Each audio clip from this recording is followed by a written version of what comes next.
3, 2, 1. Welcome back to another episode of the Talk Court Fantasy Football League podcast. I'm your host, Nate. You can find me on Twitter at NateRave530 and all socials at NateRave530.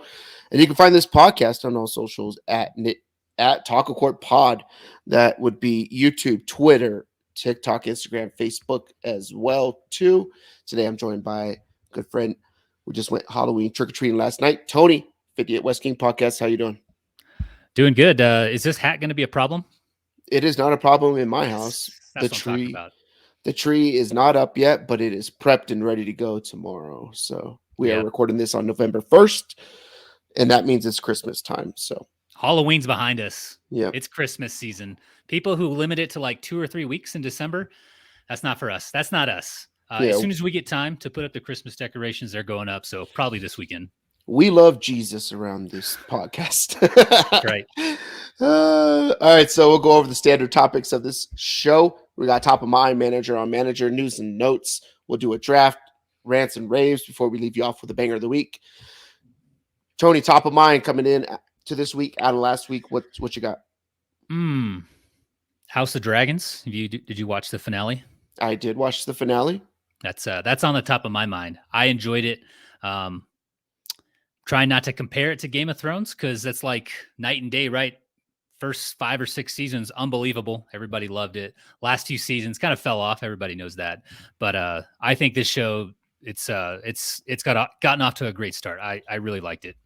Did you like that last episode though? I felt like it was kind of corny when they're flying dragons right through all the clouds, and it's like, oh, we're gonna get this because Dance of the Dragons is next, right? So I don't know if you've read the book or anything like that or listened to it, but we're gonna get dragon warfare. I mean, we already know the end of the story, right? Like we saw Game of Thrones, the end of this. There you go. I got the black covered one. This thing's awesome. This has like a bunch of pictures and like a bunch of stories. They're really easy to get through. It's all short. So nice. If your attention span's as short as mine is, like you'd really enjoy this. Nice. Yeah. But I just didn't like, it was like, oh, we're going to get all this stuff in the clouds and the darkness, right? Like they still haven't figured out how to do CGI well enough to be able to give us a dragon fight that's not in clouds or darkness. And then I just felt like, the Trevor Lawrence with an eye patch on his dragon sounded kind of corny as he's going through the sky, like, ha ha, where are you going? And I was like, what is this, a 90s, bro? Like, come on. But well, I mean, Game of Thrones, for the most part, what'd you have, 3 dragons? Yep. So they had a lot more money to spend on CGI. They didn't have to pay as many dragons. House of Dragons, I think they have 17 dragons in total? Yeah. That's a lot of dragons on the payroll. So yeah, there's like 3 dragons per level of incest. Like it's crazy. So oh dude, this show is just checking all the boxes for all the southern states. Yeah. But I did like it. The way it ended, the last episode. I guess spoiler alert. I talked to you about this, but the series kind of talked to Rhaena earlier, like episode 2 or 3, early in the season, about how the Targaryens controlling dragons is just kind of like an illusion, right? Yeah. And then it came back, right, in episode 10, the season finale. Both kids are just kind of flying. You kind of hear what's his name? Lucerys talk to Arax before he hops on, like, listen to me or obey me. I forget exactly what he said. And then both dragons, they're just kind of doing their own thing. And I think that's kind of what we're going to see in the next season. It's so good, man. I really like it. For me, top of mind coming into this week it is officially Christmas season. And we'll do a couple little Thanksgiving stuff here, probably in the next week or so, get it out there. But I'm not really like a big Thanksgiving fan. It is what it is. I'm not into me personally, I'm not into the food. I feel like most of the food's kind of blandish or whatever, right? But it is what it is. So excited though. We're all going to hang out. Buddy Matt invited us over or whatever like that, us and the families. That's kind of cool. And apparently we don't have to cook anything, Tony, because he said, hey, I'm going to do this. And he said this. Oh, don't worry about peanut allergy stuff because I'm going to smoke the turkey. And Coda's going to cook.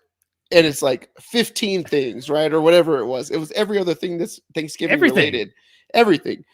And so I'm like, oh, I didn't want to text back or whatever, but I thought it was comical. Matt's like going to take a turkey and put it in a device and let it sit for like a day while Coda's going to be in the kitchen cooking 15 different things in one morning, and we're probably just gonna watch football. So yeah. And Nate and I, we're just going to bring solo cups and plastic cutlery. yeah. We're just gonna bring bottles of wine and drink it like straight from the bottle. We'll bring the cups and not use them. So There you go. leave them with a bunch of extra stuff. Thank you for cooking, and here's silverware for the next month. So cool. All right, let's move on to manager on manager. This is a segment where we get to know each other a little bit better, and no better way to know each other better than who we would fuck, marry, or kill. So kind of the theme of this episode, as you'll see as we go along, but fuck, marry, kill. Christian McCaffrey, Mike Alstott, Al Bundy. 3 great running backs. Allegedly. Killing Whoa! CMC. Killing Whole CMC. high school, 4 touchdowns. What game? A fictional running back, I guess. Get outta here. I'm killing CMC. I'm a Rams fan. I can't have. He's like the total package. He ran for a touchdown against the Rams last week. He threw for a touchdown. And he caught a damn touchdown. He pulled the trifecta. When was the last time that was done? It was like early 2000s or something. It was 2005. LaDainian Tomlinson. Yeah, it's been a while. It's crazy. They whooped the Rams' ass. So gonna go ahead and get him out of here. Al Bundy. I think we've all watched Married with Children. Pretty solid husband. He carries a steady job. He's always there for the kids. He's always in the home. He's available. He's around. Pretty quality salesman, right? He's been working that shoe salesman job for a minute. So I'm gonna go ahead and marry him. And then I'm going right up the middle with Mike Alstott. Oh God. Yep. Just one time though. One time, and then we're done. So he's gonna obliterate you. He's gonna obliterate you. You think that Mike Allstott's a bottom? Hell no. I'll take my chances. How old is he now? He's in like his 50s. It doesn't matter how old he is. The dude's probably still massive. He could probably still play in the league. So, all right, I think I'm going to fuck Christian McCaffrey just because he's like the cutest out of all of them, right? He's a young, strapping lad. Looks like he went to, he obviously went to a private school up here in Colorado, Valor Christian as well too. I believe he went to Valor Christian, or he went to another school, one of the Christian schools up there, whatever. But yeah, I'm going to fuck him. I'm going to marry Mike Alstott solely for the protection, right? I need someone to be my big spoon. I like being a little spoon sometimes, like, hey, you get tired of carrying the weight of the world on your back as a dude. You need someone to cuddle you a little bit, right? Make you feel all right and feel safe. Like if we go out to a bar, so I like to talk smack a lot, especially if I got alcohol in my blood. So I need somebody who I can talk smack and they're going to be able to handle it. Al Bundy, I'll kill off. No real reason. The guy's got a lot of good quality traits. You said he's a good salesman. He understands women's shoes, right? Really well. I'm pretty sure he would not be selling Uggs left and right, but he would. Heavens no. Yeah, he would definitely be selling good quality shoes for women to walk in. He's always got great nudie magazines around. Biggins. He would be a fun person to go to the titty bar with. He's always there. But he just gets left out in the dark compared to CMC and Mike Alstott too. So, and maybe it's an income thing. If I get pregnant by Christian McCaffrey, then I'm getting a buttload of child support, and Mike Allstott's going to be able to support me as well because I'm pretty sure he's got a good 401k. So, I don't know if the shoe store's got a good 401k or not, but I'm not willing to chance it. It's a different time, right? I mean, back then, I think companies would almost always pay some type of retirement. Now you got to pay, you got to fund your own retirement, right? Yeah. And every 5 to 10 years, the market crashes and you're pretty much starting over. So Al Bundy's on a pension plan, but they get rid of him right before, that 19th year, they just fire him so they don't have to pay out the pension. So that's true. He was at like the tail end. His dad has a pension for sure, but he was at the tail end of it. Definitely they shit canned him at year 19. Agreed. Definitely. All right, let's move on to. Oh no, you got one for me. I do. What are your thoughts on foreign substances in Major League Baseball for pitchers? For pitchers, pine tar, you need it for the bats. I don't want to see bats flying out into the crowd, so I'm talking about pitchers exclusively. I don't think that. So this is weird. If everybody could do it, everybody would do it, right? But it would kill baseball because the casual fan doesn't like low scoring games. They want to see 1 bombs. They nothing. want to Yeah. see scoring, right? They want to see running around the bases, even though everybody complains that baseball is way too long. And the more runs you score in baseball, the longer it takes. So it makes absolutely no sense. But if everybody were able to use it, then I'd say go ahead. I do like pitching duels. They're allowed to, there's substances out there that let you get a better grip on the ball, which if you have a better grip, tighter grip on the ball, then you get a faster spin rate, which means that your ball moves left to right, at a drastically better speed or at a better angle, I guess you could say. Breaking balls break more, and they could break a lot later as well, too. So, but the fact that not everybody can use it and it's banned, I like to see runs. I like to see people on base. So I would say a no-go for me on foreign substances, especially from teams that wear wires underneath their shirts, but can't do it in the rain. That's why Major League Baseball cancels a game when there's a little bit of rain, so that Jose Altuve can wear his, electronic buzzer device. And especially those teams that utilize trash receptacles as queuing and tipping for batters on which pitches are coming. Aluminum trash cans. Yeah. Maybe it's like F1, right? Like, hey, Red Bull cheated like crazy this year. They get fined heavily. Okay, the next couple of years you can't use the foreign substances. You got to go without. So maybe that's how it should be dealt with. What do you think? I think if it's banned, you got to at least acknowledge all the videos on Twitter. I think you shared a couple. I shared a couple. I've seen dozens. I forget the pitcher who changed his glove out. He was like wiping his hand like all over his jersey before he got inspected each inning going into the dugout. So I think if you're going to be presented with evidence like that, like do something about it, right? You can't just sit there and say, nope, no problem with this. No problem at all. They did stuff about it all at the beginning of the season, right? And they made a big point out of it and all this kind of stuff. And then it's just like, oh, the World Series, nope, we can't have this type of scandal on the biggest stage of our sport that no one's watching because Houston and Philly are shit markets. So I saw the ratings were like the highest in 3 years for game one. I don't know. That seems like people in sports bars that have them on, but nobody's at the sports bars watching it, right? You got 7, 8 TVs. Every Buffalo Wild Wings has it on. 17 TVs. Yeah. Did you see they put a Buffalo Wild Wings here next to Lowe's? Oh, yeah. I've been waiting. I thought they're going to be open for the start of football, but so I don't watch like the news or follow like the local stuff or whatever. I was just driving by one day and I was like, oh, they put the signs up. Oh, that's a B-Dubs. It's a good spot because for us, like on this end of town, we have to go down to Woodman in Academy. Yep. So like 20 minutes north, or we have to go down to Tinseltown, which is like 15, 20 minutes south. Yeah. So it's a good spot for us. And like, I think you've been to Bubba's with us, or have you been to Bubba's? Yep. That place is always packed. Yeah. Like if you go during like football or just dinner, like you're waiting you're waiting to get in there. Right. So I think it's a good spot and looking forward to it opening. Yep. Shout out. We're going to Bubba's when B-Dubs opens because that's going to be empty. Cleared out. That whole area is getting a lot of stuff too. I just saw across the street from the In-N-Out Burger, they put up a Whataburger. I can't wait to buy a cheeseburger from Whataburger and just throw it straight in the trash can. And then walk right across the street. And then walk across the street and get something that's cheaper, fresher, tastes better. The employees are happy. They're well paid. I can't stand Whataburger. Yeah, it's terrible. Their number one ingredient is mustard. Everything on it has mustard because people from Texas are disgusting. They put loads of mustard on everything. I can't stand it. Like I'll tell people like, oh, I didn't like that sandwich or I didn't like that burger. Like, oh, you got to try this sandwich or this burger with the chicken fingers and the honey. And then you got to try the spicy No, go to In-N-Out. It's just one thing and they do it really well. It's super cheap. It's fast food. It's good. You know exactly what you're getting. There's no way all that stuff on Whataburger's menu is fresh. The people who like Whataburger are the same people who change their clothing style every single year with the newest trend, just to stay like everybody else. So no backbone.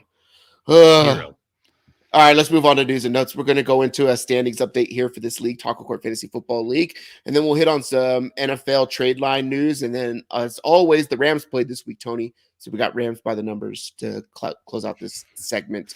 Standings update. We got new leaders at the top of the board. The Pocket Dogs took a loss, so they have 2 losses as well now. But in first place, we got Too Hot to Handle, followed by Boner Jams 03, shout out of the hospital. And Pocket Dogs sitting there at 6-2. And there's this one team here that's like sitting solo at 5-3. I mean, they're pretty good. They started off a little bit slow. Everybody's like, hey, what the hell's happening? Hey, this guy might be the bottom 3 of the league, someone said. They even parlayed a bet that I would be bottom 3 and the Bengals would make it to the division round. I'm going to sweep both of those things, get a bunch of food for the week. And that is me in the Vinegar Strokes sing solo in 4th place. At 4-4, how the mighty have fallen. Milford Academy. Password is Taco. I shave my balls for this. Murder Boners and Eskimo Brothers, the 2 auto drafters this year.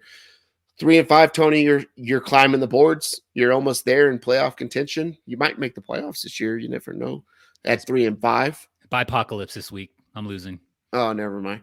I have in my dynasty league, the huge one. Mm-hmm. I don't have enough players to start this week. Like I'm missing a wide receiver and a D lineman. It's terrible. Like I don't even know if I can put together a lineup. You got to take the L, right? You can't drop some of those guys. Yeah, I don't want to drop some of them. So I might try to figure something out, but it's going to be rough to try to do so. But yeah. And 1-7, we got 3 penis wine. Shout out Nick. He finally got a win, but went back to normal and losing again. And now we have the IR 1-7 at the bottom. That's Chad. He finally cleaned up his roster and doesn't have 4 IR slots. He gave me hell for that today. I just texted him like, yo, you got to clean this up or whatever like that, by tonight, or I'm going to change it in the morning. Mm-hmm. And went on this whole tirade of how he should be able to because he's last place. Shut the fuck up. Just change. And then finally he got to the point of, okay, I'll do it. I'm like, God damn it.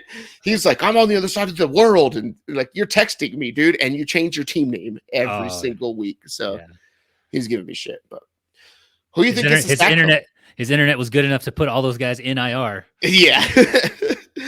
Who do you think's getting the Sacco this year? I'm a strong contender. I can't keep my guys healthy. Jonathan Taylor injured. He's got the high ankle sprain he's dealing with. Bateman, I think I just saw he's going to miss the next 3 or 4 weeks. Mm-hmm. They got a bye coming up, so he's definitely not playing this week. Jerry Jeudy, Russell Wilson, underachieving. The Broncos stink. Hackett stinks. Who else do I have on that squad? I got so many teams. Like I'm trying to think. I know those guys for sure. Keenan Allen, he's only played like 1 full game for my squad, and it wasn't at 100%. Tony Pollard, he had a monster game, but for the most part, like the Cowboys are. Did you hear what Jerry Jones said after Tony Pollard's week 8 performance? I did not. He's like, yeah, Zeke's still our guy. Oh, of course. Zeke makes the money. Yeah. Tony Pollard, 100 yards on like, I don't know, 10, 12 touches, 3 touchdowns. It's still so stupid. I wonder how he would hold up though for like a whole season, right? Like it's nice to get those spurts, and stuff like that. So he is so much more explosive. Like you just see him run with the ball or catch the ball. Like he legit can break off a 50-yard touchdown. Right. He's just not as good of a pass blocker as Zeke, though. So pass blocking and then between the tackles. So it makes sense. Yeah. It's just maybe get those guys closer to 50-50 versus like Zeke 60-70 to Tony Pollard's 30-40. I think that's what most people are just asking for.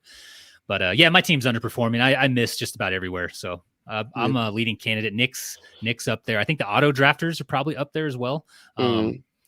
Auto drafting for your league, like I'm glad you're going to ban it. Have you spoken to that yet? Did you tell people what you're doing? So breaking news. Breaking news. Go ahead. So like to start the season, ESPN drafted your team for you, right? It constructed it in a very efficient way. So of course you're going to get some wins right away, but I think those guys are going to pick up some L's through the bye weeks. They don't have depth. I think Josh is still rostering like 3 or 4 quarterbacks. Yeah. Multiple tight ends. Same with Octavio. So you think that Josh heard the episode where we talked about it's important to have a quarterback, so he decided to keep all of them, even though they're all like quarterback 20 through 26 on his roster. He overcompensated there for sure. Yeah. So what are you doing? What's the thought with the auto drafters? We're gonna make a rule, and basically it'll be that if you auto draft, it's your last year. Right, unless there's like some like outlandish circumstance, day of or prior to or something like that where you can't make it. But if you're planning on auto drafting, like just don't show up. We'll find somebody else who will be involved in it. If you do auto draft and there's no like legit like I don't know, I fucking lost my toe, and that hospital didn't have good internet or I was in search, something crazy that happens or something like that.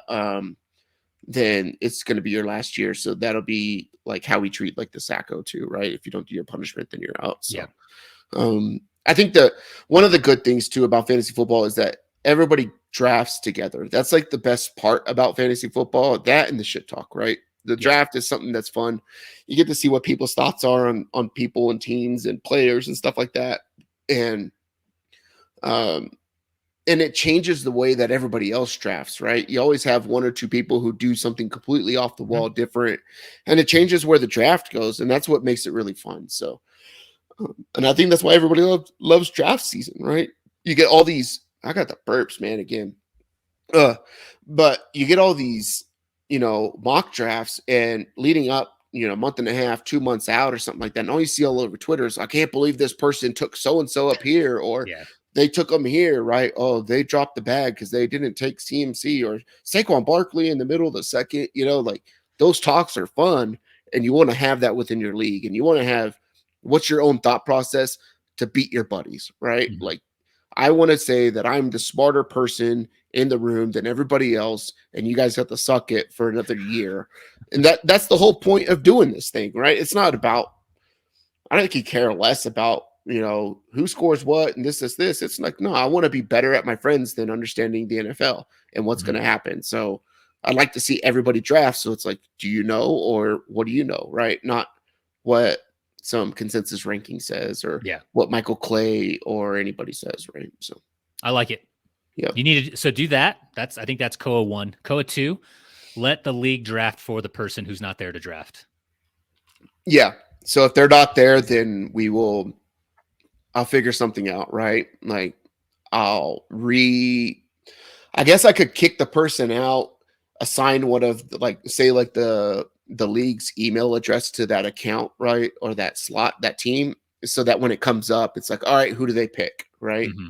So, and maybe it's putting together a regular team, but I don't know. There's going to be collusion there or something like that. So I'm drafting Tebow or something like that for this team. Yeah. We'll put them at the bottom so they end up getting Sacco, right? You gotta try to win with waiver wire. That would be pretty cool. So yep. All right, let's move on to some NFL news and notes. We got the NFL trade line today. It is November the 1st, Tuesday, and I believe it was 4:00 Eastern time. I was watching live Pat McAfee show. Well, I had it in my ear while I was at work, covering all the trade deadline stuff. So we're going to hit on 5 of the bigger trades that happened today. And we'll start with number 1. The Colts trade Nyheim Hines to the Bills for Zack Moss and a conditional 6th-round pick. How do you feel about Nyheim Hines going? Like, what do you think fantasy-wise for him or for the Colts? What are you looking at for this?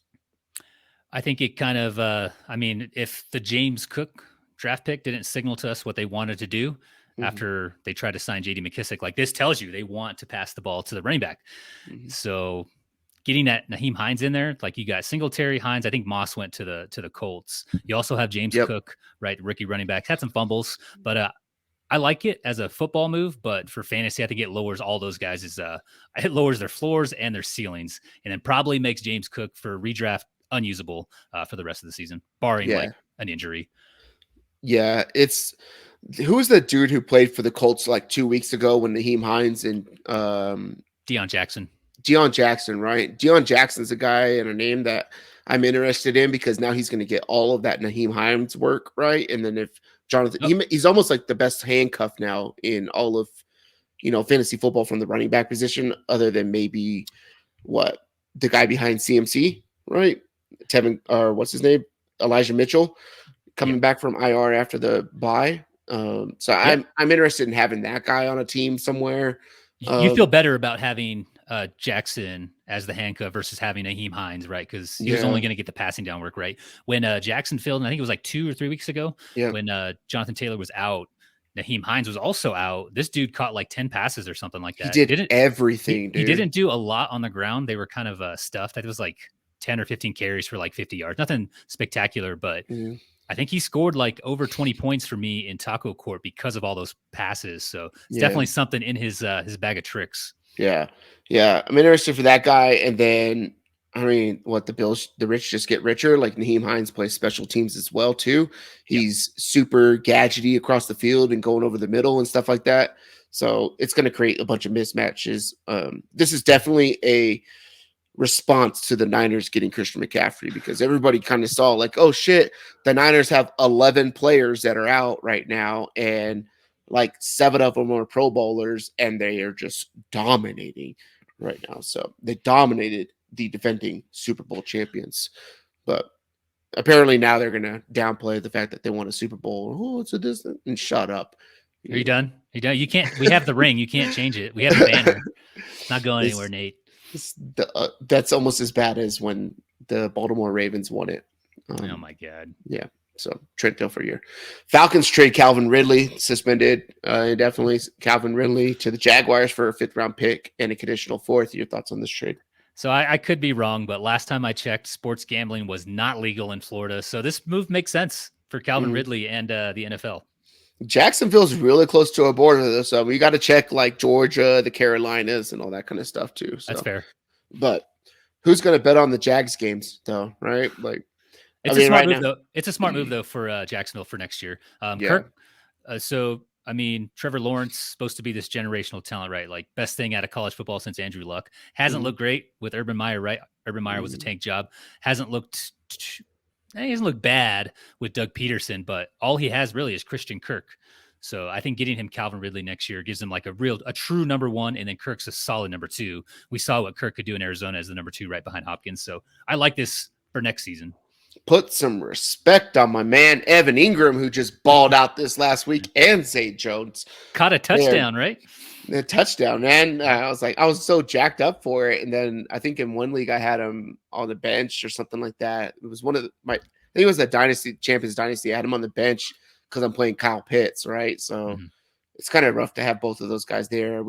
I probably should just trade one of them, but it's probably going to have to be Ingram, but no one's going to want him because no one thinks he's good as much as I do. So anyways, yeah, it's really interesting for, Trevor Lawrence in the second year under Doug Peterson as well. Learning the offense, they came out kind of hot, and then they went back to being the Jaguars. So, you get a guy who, how in shape is he? Is he going to come back, wanting to play for a team like this or whatever? I don't think I don't know if you want to play for Atlanta either. They kind of stink too. So, but at least he's got a quarterback to grow with, I guess you would say. So, yeah, he's got a couple years of run left too. So I think he'll be good. Yep. Niners traded Jeff Wilson Jr. to the Dolphins for a 5th round pick. I think everybody kind of saw what this one coming, right? Your thoughts on this? That's good for the San Francisco backfield. I'm not going to say it creates some clarity, but it does create some clarity behind CMC, right? Like now it's Elijah Mitchell, maybe TDP, and then Mason somewhere. He's back there too. But for Miami, Mostert's not going to play 17 games. Isn't he like 29 or 30 years old? He's up there. Yeah. He's up there in age. He's had some injuries. So if he does manage 17 games, it's going to be on a snap limit. And I think that's going to be where Jeff Wilson Jr. comes in. In fantasy, he should be rostered. He's good. And then there's also some familiarity there, right, with McDaniel coming from San Francisco. So I like him a lot better than I like Chase Edmonds in that backfield. Yeah. I wish the Niners would have. I don't know why the Niners kept the 4 running backs, though. Like, get rid of those guys. Yeah. Like, get rid of TDP or get rid of Mason, right? Mason's dope, too. Or just get rid of Elijah Mitchell, which I don't know if you could do when he's hurt or whatever like that, right? You got guys who can ball out behind it. I thought they would have got rid of somebody else as well, but maybe that's a move for, the offseason, trying to get a couple more little draft picks here or there or something like that. Or the next year, being able to show them off and then trade them before the season starts or something like that. So, Steelers trade Chase Claypool to the Chicago Bears for a 2nd round pick. He goes back to the Chicago area, about an hour south of South Bend, Indiana, where he was dubbed. I don't even know what he was dubbed, right? Like what do they call him? Something Tron, basically. Like I forget what they called him, but isn't it like Baby Tron, I think? Yeah, something like that, right? But he jumps really high and catches the ball down at his feet. So your thoughts on this from a Bears and a Steelers point? They also called him a top 3 wide receiver. Or was that him? I think he called himself that. That's right. I mean, there's 2 position players who threw touchdown passes this last week, and one was Chase Claypool. That's true. So. That is true. For this trade, though, for Chicago, I don't think he's going to be more than like a wide receiver 3 in fantasy, right? If he does like jump into the wide receiver 1 role for the Bears, so top 36, I think that's kind of his ceiling. I think this does help Darnell Mooney, maybe having like another competent wide receiver on the field who's not Velus Jones, who's like a 29-year-old rookie. Yeah. Who else do they have? They have like damn it. I forget who they have on that team, but it's just like a bunch of scrubs. Oh, N'Keal Harry from the Patriots. I forgot they traded for him. Whoa. What? Whoa. The slander on N'Keal Harry. It's only because I had him in Dynasty. He was a first-round pick, wasn't he? Once upon a time. Yeah. But I think that'll help Darnell Mooney. I think he's like the biggest beneficiary. So he doesn't get all the coverage since he's like the only guy in town who can catch a pass and run a route. You got two Notre Dame athletes that played together on the same team, right? Like, oh my gosh. How could I forget about Cole Kmet? Yeah. Cole Kmet, right? They're gonna know, hey, this guy's coming under. I go over. This is how I run little picks, whatever like that. They're great blockers. Yeah. I don't know what it does. I don't know why the Bears spent a second round pick on him.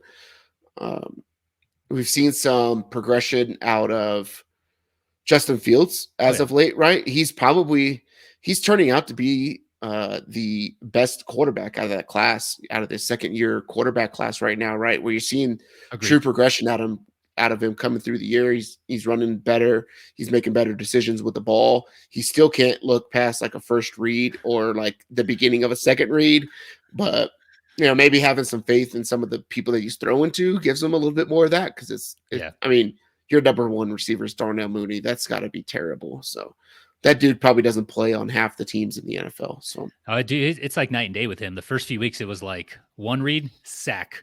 Now it's like 1.5 read, take off and run for 10 yards. Yeah. He's balling out, man. I think he's been a QB1, like top 12 the last 3 weeks. So I want to say he's like QB4 over the last like four weeks or something. 3-4 weeks. I wouldn't be surprised. Yeah, he's way up there. So he gets all those goal line rushes too. So it'd be cool to see that they do some more stuff down around the goal line, because apparently they can't punch it in at the goal line or within the red zone, right? Doing some of that jet sweep stuff. They can move around Mooney, Claypool, and they have him and Dave Montgomery. So they got 4 people who can tote the rock, and then Cole Kmet as well. So speaking of tight ends, Lions traded TJ Hockenson to the Vikings for a 4th-round pick and another conditional 4th-round pick. Holy shit. This was probably like the biggest trade out of the whole day, where we're like, what the hell is happening? In division for a draft pick and a 4th-rounder for one of the better tight ends in the league. Your thoughts? A nice little segue there, moving from Cole Kmet to TJ Hockenson. I like that. You're welcome. It's podcasting professional over there. I think it's a solid move for Hockenson and Minnesota. I just saw Irv Smith. He's done for 6 to 8 weeks with that high ankle sprain. Mm-hmm. So the Vikings are 7-1, I want to say. Mm-hmm. Right? They had a bye, or 6-1, leading the division by like 2 or 3 games. The Packers stink. So I think this is a good move. It sucks for the Lions, but I think they got a 2nd-round pick, right? Is that what you said? It was a fourth for next year and a conditional for 24, a 4th. Oh, 2 4th-rounders. I think Hockenson was a 1st-round pick. Yeah. For Detroit. So great deal for Minnesota. Yeah, he went to the 2nd university to produce good tight ends in Iowa, I believe. So did he go to Iowa? I don't even know. Iowa guy? I want to say very inconsistent usage in Detroit. So like at worst, you're going to get inconsistent usage. In Minnesota, at best, you're going to get a dude who gets like 7 or 8 targets. Yeah. Right. Every other week or something like that. So I like the move. Better offense, better quarterback. So I'll take it. I talked to you about this a little bit yesterday, but if you look at the ESPN waiver wire, top 3 receivers to add this week with projected scores, right? The number 3rd, this little guy named Khalif Raymond. Yep. Khalif Raymond, shout out Khalif Raymond. We're pretty much going to be family because my buddy, who is a co-worker of mine, works about 3.5 feet on the other side of Nick from me. So about 6.5 feet, which means about 4 Nick lengths. I was going to say that's 4 Nicks. Yeah, 4 Nicks away from me. His cousin is marrying Khalif Raymond this next summer, and you could actually watch the proposal on YouTube, because we've been like Filipino aunties at work looking up everything we want to know about this guy, because he's really kind of like not out there. But if you look up Khalif Raymond under the helmet on YouTube, you can see the whole proposal and everything that they did or whatever. So we're pretty much sure that we're all family now, because we're family with our buddy that we work with. And I'm Rich, Tony. Can we get him to do some intros for our shows?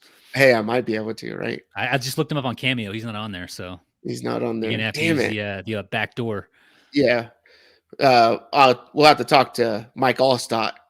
Maybe you could talk to Mike Alstott about his backdoor game, see what he can do for us. But yeah, workers like, hey, like, I get a wedding invite. I think they're Filipino, so like cousins are a big thing in Filipino families. Mm-hmm. So he should get an invite to the wedding or whatever like that. But definitely, like, yeah, man, let me get can I get a jersey? Like, can you talk to her? Be like, hey, because he asked me at work, hey, do you know who Khalif Raymond is? Because I don't know anything about sports. And I was like, yeah, this dude was a fantasy superstar from like week 13 to 16 last week and won people championships. I mean, he put up like 500 yards in like 3.5, 4 weeks or whatever like that. He's small, but he's really gadgety and fast and all this kind of stuff. Got good hands.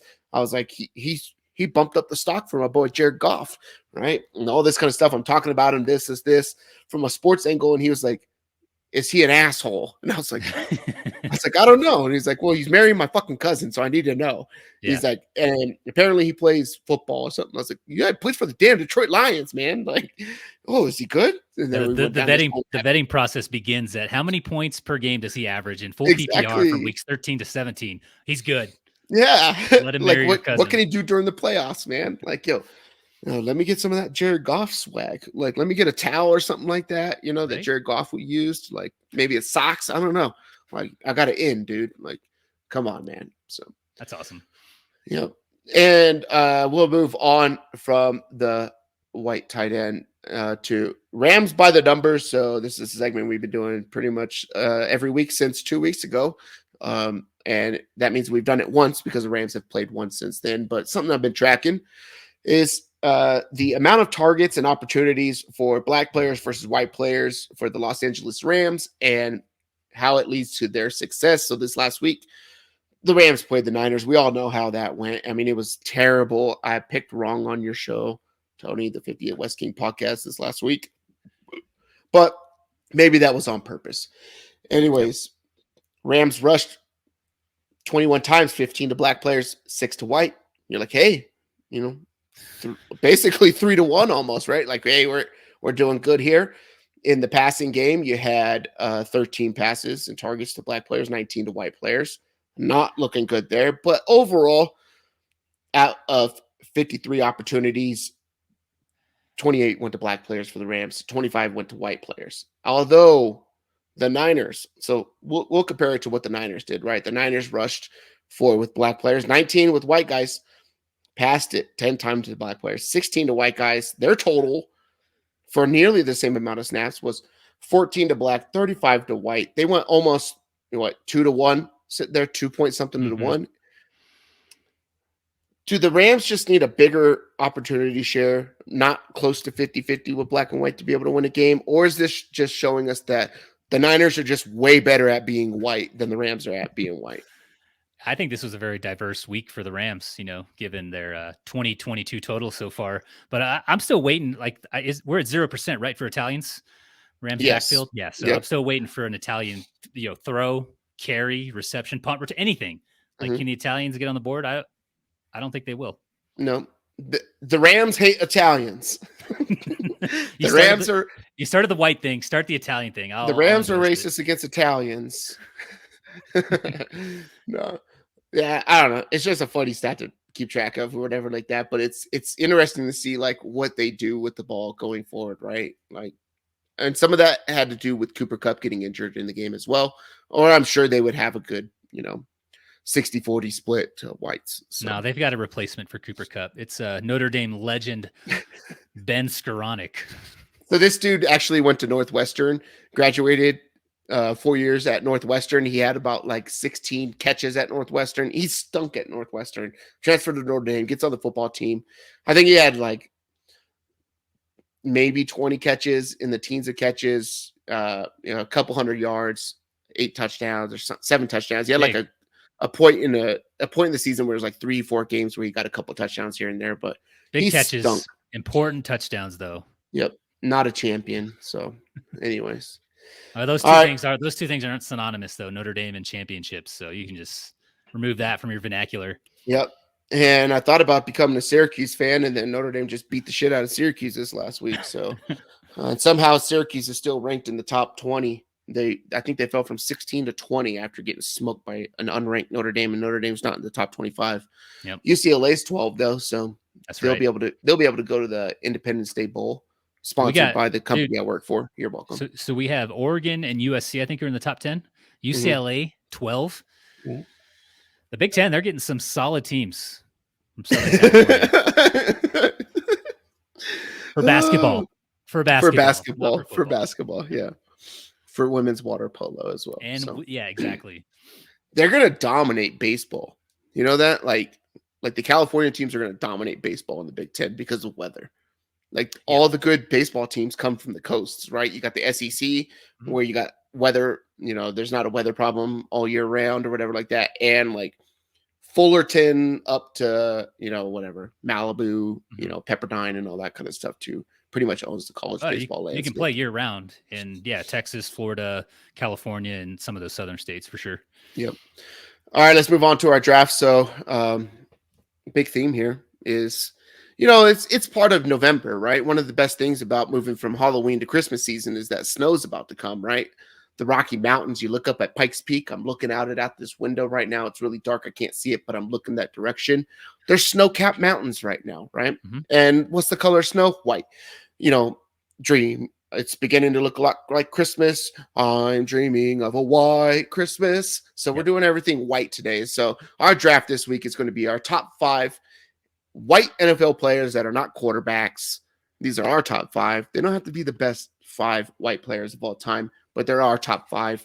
Tony, I assume you want the turn, but you know what? Go ahead. I don't mind. I'd like the turn, please. I'll give you the turn.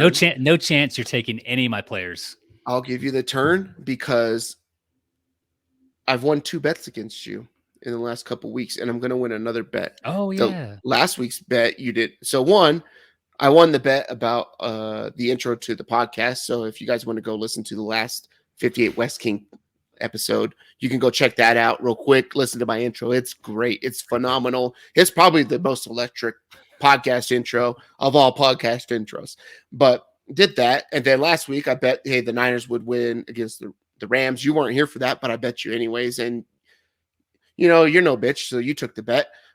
Even without telling me you didn't take the bet. So you didn't even give me any points. Like, can I get a +4 or +5 on that? I could have gave you +74. You still would have lost. Jesus. Yeah. So you sending me the picture? You got something in mind? I just need to edit it. So okay. I'll post it on the Taco Core Pod Twitter, right? And I'll just hashtag new profile pick 4 at whatever, right? So then you got to go. So I'm not going to just send it to you. So you just upload it. No, you got to go to my profile. You got to save it to your phone or whatever device, and then upload it to your Twitter as your profile picture for a week. So I'm not tweeting at all for a week. Nope. I'm going to tag you. I'm going to tag you and my fantasy league. So they keep retweeting it and people figure out who you are. Those guys are good about retweeting stuff too. I like those guys a lot. Not a huge fan of their app, but their social media department. Yep. So I'm going to go with the, my favorite of all time white NFL player that is not a quarterback because he gave us hope as high schoolers. He's from Sacramento. He went to Mount Shasta High School, went to Shasta College, community college, before going to the trash university down in the Los Angeles area where they raise thugs. And that is Jason Sehorn, cornerback for the New York Giants, played 9 to 10 years in the NFL. He gave us hope that white kids could play defensive back at a high level. And since he left the NFL, there's only been one white defensive back, and I believe he's active right now. I forget how to say his name. It's like APKE. I think he's played with the Eagles and the Giants or something like that, but he made it to an NFL roster as a white defensive back, the only guy in the league. Yep. Jason Sehorn. I do remember him. Solid pick. So I got 2 picks here. My first round pick is going to be this guy. His name's Randy White, Hall of Famer. And I think I understood the rules for this right. Legendary Dallas Cowboy. This dude made 9 Pro Bowls. He was a 7-time first-team All-Pro. And he was Caucasian, if that's what you're giggling about. But Randy White, yeah, dude's in the Hall of Fame. My second pick here is also a Hall of Famer. So I don't think we could have this draft, this white NFL player draft, without discussing Reggie White. Also a Hall of Famer, the Minister of Defense, 198 career sacks, just a legendary Green Bay Packer defensive lineman. 13-time Pro Bowler, Nate, 8-time first-team All-Pro, 2-time Defensive Player of the Year. Reggie White. I got Randy. I got Reggie. Let's go. What do you got? All right. I think I understand the rules. Right? Yeah, just great Right. whites. God damn it. I got bamboozled. And folks, the devil's in the details. Yep, the devil is in the details. Yep. That Santa hat seems like a bit of contradictory karma coming your way. Jesus is watching you. All right, so my number 2 then, he's the greatest white dude that probably ever played football, honestly. And he's probably the greatest white dude to ever be on commercials acting like he has PTSD and traumatic brain injuries, like half of the military folks that support it. And he's great on party boats. And that would be Rob Gronkowski. So give me Gronk, because who doesn't like Gronk? Even if he sucked at football, I'm putting him on the list. Oh, dude's fun. I'd have a beer with him. He's a fun dude. Yeah. And then I am going to go with, let's go, like, we got to give some love to all positions of the field, right? I got a tight end. This is non-traditional. Got a cornerback, right, as well. A long snapper?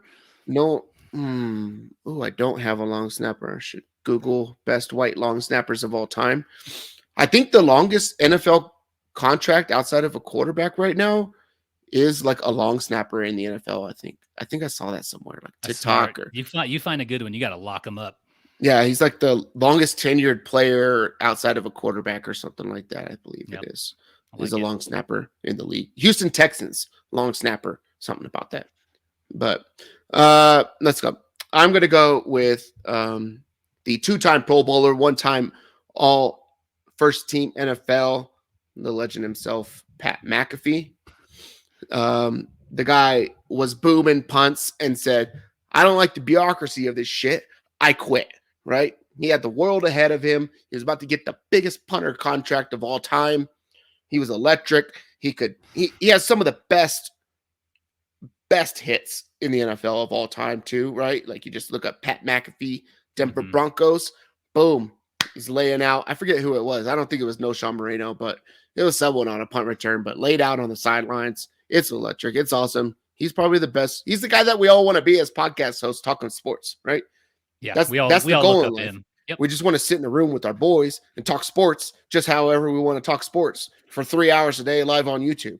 So dude, that thing you sent me, the NFL licensing thing he's having issues with, so good. The pictures, I love it. It's awesome, man. Check it out. Double if down you on don't know it what today. we're talking about. So, yep. All right, you got 2.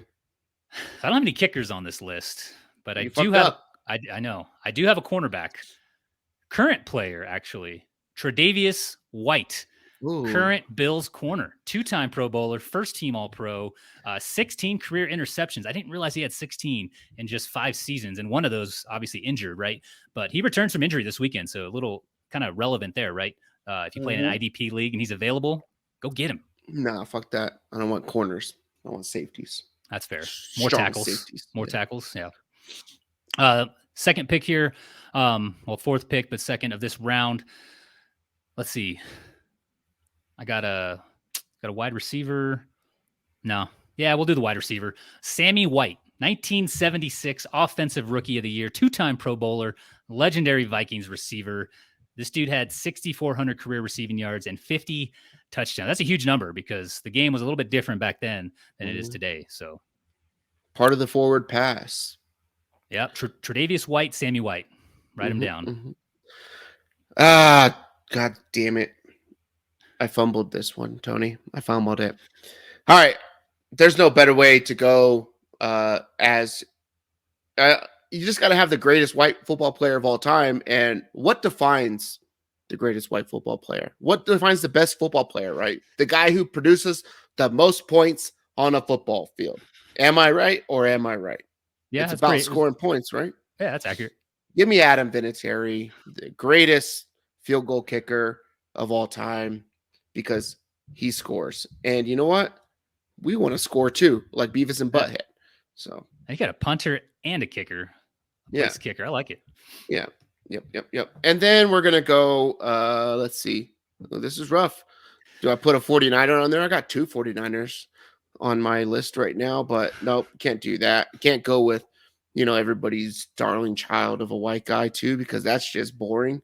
It's like liking Russell Wilson as a quarterback. I think I'm going to go with a lineman, and that will be Joe Thomas. You feel bad for the guy because he's stuck it out playing for the Browns most of his career, right? But the guy, he's like just one of the best offensive tackles. If you had Madden, that was the first guy you traded for, right? It was him, or who's that dude who played for the Jets?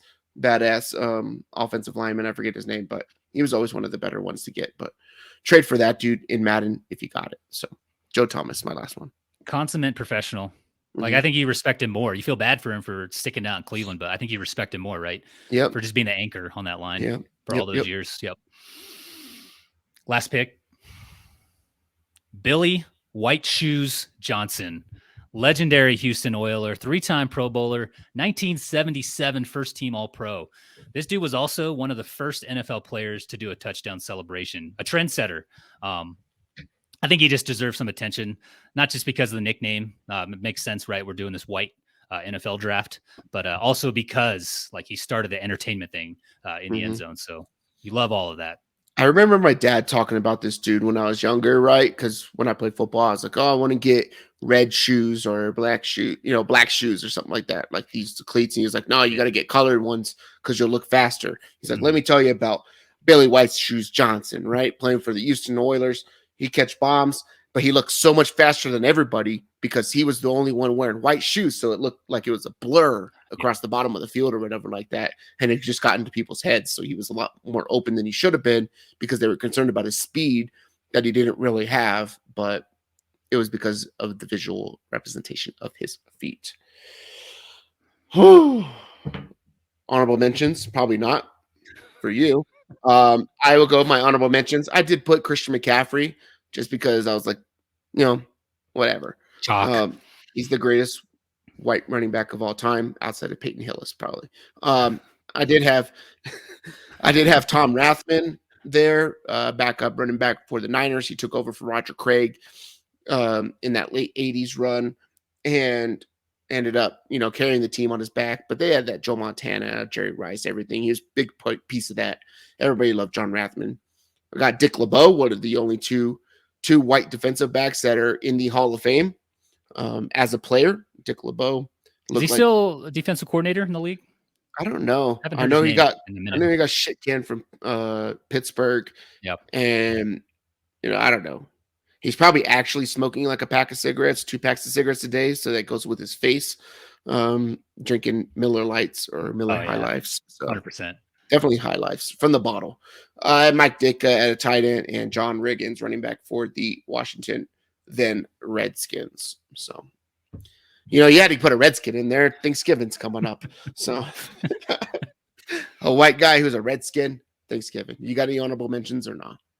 No, I ran out of people with a last name White. That's why I had to switch to someone with the nickname with the word White in it. Oh, that's so good. All right, so to wrap up, and what do you call that? What do you call it when you recap the draft or whatever it is, right? Recap it. Tony's got a bunch of black dudes named White, Randy White, Reggie White, Tre'Davious White, Sammy White, Billy White Shoes Johnson. That's got us. I'm smoked on this. I got Jason Sehorn, Gronk, Pat McAfee, Adam Vinatieri, and Joe Thomas. I better win this. And I'm not going to win it because you need to work on the details of your drafts because you left so much open for me. Yeah. That's why I like being on the show with you, Tony. Right? It's like you never know what you're going to get, but it's racy. It goes and it gets the people going. That's what it is, right? Like it's here for the contrasts. And Randy White, I got a little diversity in there. Randy is Caucasian, so there's that. He's probably had some black in him, so it doesn't count. But anyways, rants and raves. Tony, you got a rant and rave coming into this week. I got a rave. I'm going to rave about the ball club there in Philadelphia, the Philadelphia Phillies. Mm-hmm. They are up 7-0 on the cheating Astros. It's the top of the 8th. They're hitting bombs in this game. I think I saw like 4 or 5 off McCullers. Oh, it's beautiful, beautiful. And I think he's got the cowbell. I like it. And I forget what David's bet is. I think he's standing to make like $1,000 or something, a G, right? Or 2 Gs or something like that. So let's go. I'm on board with the Phillies for multiple reasons. Fuck yeah. I don't really care for Bryce Harper, but Yeah. I'm looking forward to the destruction. If they do win the World Series, it's going to take place in Philadelphia. Oh yeah. Like I saw a tweet of someone like they were filming a crew during the NLCS. It was like the game before they clinched. They were like, they had rollers. I thought they were painting the street poles, but they were like greasing them up, I guess. Yeah. I guess so Philly fans, they climb them and they just destroy stuff or something like that. I was like, oh man, that's my kind of fan right there. Maybe they'll tear down the football stadium so that the Philadelphia Eagles don't have to play the Niners, and they just cancel this season so that Matt can have some excuse on why his team did not beat the Niners. So, because the Niners are going to smoke those dudes. You think so? Oh, the Niners are the best team in the NFL. There's no doubt about it. I told you, Jimmy Garoppolo is going to fuck around and win a Super Bowl this year, and they're going to be stuck like, oh, what do we do? That's nobody in this organization other than John Lynch likes Trey Lance or thinks that Trey Lance should be there. They all want Jimmy Garoppolo. Can you tweet some of these takes?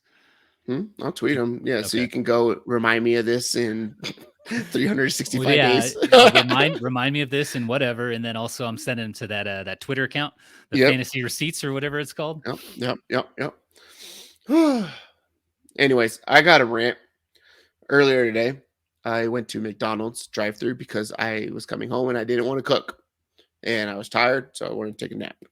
And mostly tired because I drank a full bottle of wine at your house yesterday for Halloween within about an hour and a half. So about an hour and a half. So,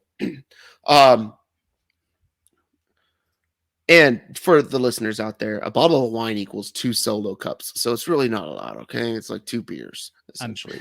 But wine's not like beer though. Wine's what, 12, 13, 14% or more? It was like a thick beer. The alcohol content's up there though. Yeah. I don't know. Whatever. You can't just drink wine out of glasses with a couple ounces. That's not what football is about.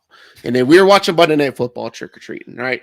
Anyways, I went to McDonald's and I get myself a Diet Cola. I'm a big fan of the Diet Cola light ice, right? So I do that. Boom. McDonald's got the best Diet Coke because they got this special recipe that nobody else has, right? It's supposed to be that. Boom, boom, boom. Mm-hmm. Places that serve fountain drinks do not ever clean the little spigot thingies well enough. And this fucking McDonald's, I know that they don't pay attention to which ones they were on. So if you're not going to clean it correctly, you need to put it back on the one that you took it off of, because I'm over here tasting orange high C with my freaking Diet Coke because I could tell that they switched the spigot thingy, right? And another thing is other fast food places, God damn, I got burps. There's other fast food places that have that all-in-one machine, right? Where you can get every flavor or whatever like that. Everything tastes like purple Fanta. The whole damn thing tastes like purple Fanta. You can't get any other flavor because it's so caked in there because they don't wash the shit. Whenever I see a place that has one of those things, like Five Guys has one of those, right? Yes, I have Five Guys money.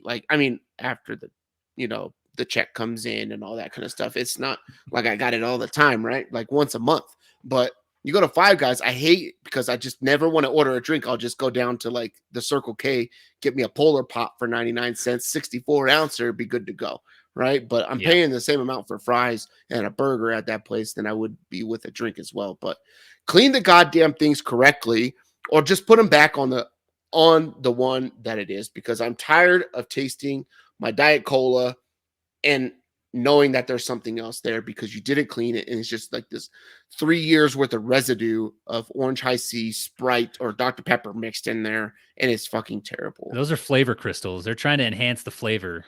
Do you think that if McDonald's workers made $25 an hour, that they would clean the fucking spigots correctly? I think it's like a management thing, a leadership thing. Because like you look at In-N-Out or Chick-fil-A, like they're run by like upstanding individuals, right? Like they pick and choose who opens those franchises and kind of who runs them, right? They're real thorough about their training. They do pay their employees pretty well, too, from what I understand. So I think it's just that, like McDonald's, some of these other fast food chains, like they don't invest anything in their training, their leadership. They don't vet people. They're like, you want to open a franchise? Be my guest. Yep. I don't know. It just really bugs me. Anyways, Go check out Tony's podcast, the 58 West King podcast. It's available on all platforms out there. Wherever you're listening to this, you probably can listen to that. Just scroll down, click the link, you get yourself there. Subscribe to that thing. Leave a review on Apple or Spotify. You can leave reviews now too as well. Yep. And maybe he'll read them out on the show. Hey, go ahead and leave a comment, leave a review. I don't care if it sucks. You can leave 1 star, you can leave 3 stars, 4 stars, 2 stars, no stars. You can write, if I could give this thing negative stars, I would. I don't care. I'll shout you out. I'll read it on the next show. But go check that out. It's super fun. I was on the last one. Go check that out. See the intro, right? And then you can check out Terrence's podcast, the 58, or not the 58 West King, the Whiskey Flick podcast, where they talk about movies, all things about the movies, up, down, left, right, AB, select, start, and drink whiskey while they're doing it and talk about the whiskeys too. It's pretty fun. Also, 2024, I think August 2024, there's going to be an episode with Nate and I where we talk about Friday Night Lights. Yeah. Yeah. Couple more years. We're going to have that thing. I think we're waiting for the 23rd year anniversary of the movie to come out for the episode to drop. I'm pretty sure that's what it is. And that's because Christian McCaffrey wears 23 for the 49ers. And we're talking about Christian McCaffrey and the great white hypes of the NFL. But anyways, go check out those podcasts. Tony, you got anything for the people before we get out of here? Nope. Thanks for listening. Yep. Thanks for supporting Nate. Thanks for being my Wonder Bra or my BVDs. You remember BVDs? Those tidy whities called BVDs? I don't know. We couldn't afford Fruit of the Loom. So anyways, everything about this episode was about whites. And Tony, do you know that the word hump, right? You know the word hump? Mm-hmm. You know what hump is a synonym for? No, I don't. Hump is also a synonym for things like lumps, bumps, bruises, pain, essentially, right? All of those things sound lovely. All those things sound like your life over the last 3 weeks of having to podcast and bet with me, right? So there's that. But anyways, I went to Spotify and I typed in white songs, right? White people music. There are Spotify playlists that say like white songs that are black verified, right? And it's like all these songs by white people that are black verified. And then there's one that says white people bangers, right? So I scroll down white people bangers, right? And I'm scrolling, I'm like boom, boom, boom. And I was like, oh shoot, there's this song. And so this is a song I picked. But it also released in 2005, which is the last time that an NFL player had thrown a pass, caught a pass, and rushed for a pass in LaDainian Thompson. Like Christian McCaffrey, the white guy who plays in the NFL. He's the best white player in the NFL, guaranteed. And it is My Humps by the Black Eyed Peas. It is a song that white people cannot help but sing or dance to anywhere they are at. That's a show. I'm Nate for Tony. Love you. Bye. Love you. Bye. Next week, we got Sweet Caroline. Bum, bum, bum. There we go. Thank you.